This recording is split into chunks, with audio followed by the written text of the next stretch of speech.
إهداء إلى كل من عاش بعيد عن دياره، إهداء إلى كل مغترب عربيا، وإهداء خاص إلى صديقتي السورية.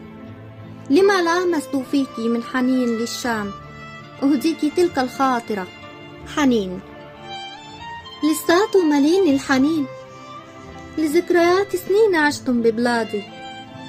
كنت صغيرة بوقتها، لكن بتضل أغلى أيام بحياتي. عم اتذكر ما بنسى شي.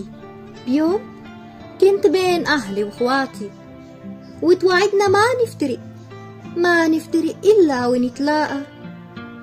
بلكي الزمن غربنا وعن ديارنا بعدنا، لكنه ما بيموت الأمل جواتي.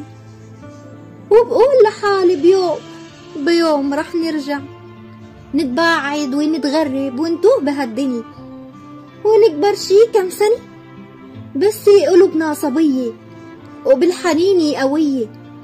بيضل الحلم واحد قدام عيوننا، رح نرجع بيوم لديارنا.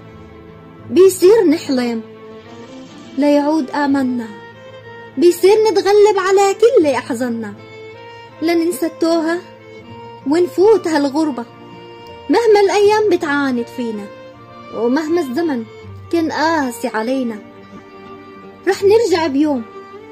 بلكي الحنين بيقربنا، جيل ورا جيل عم يحلم، بيضل الحلم هو الأمل. واللي عنده حلم ليش عم ينسى؟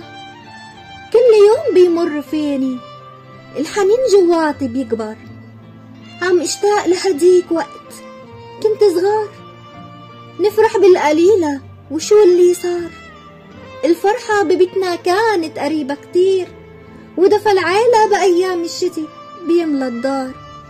لو فيني ارجع لهالدار، لو فيني ارجع وقت ما كنت صغار، لو فيني امحي الذكريات بشيل منهن كل ألم وانكسار.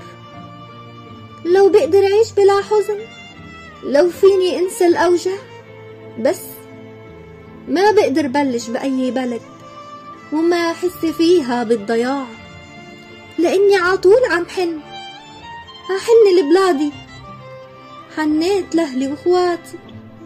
وبقول لحالي لو ما بقدر ارجع بيوم، بتمنى أموت ببلادي.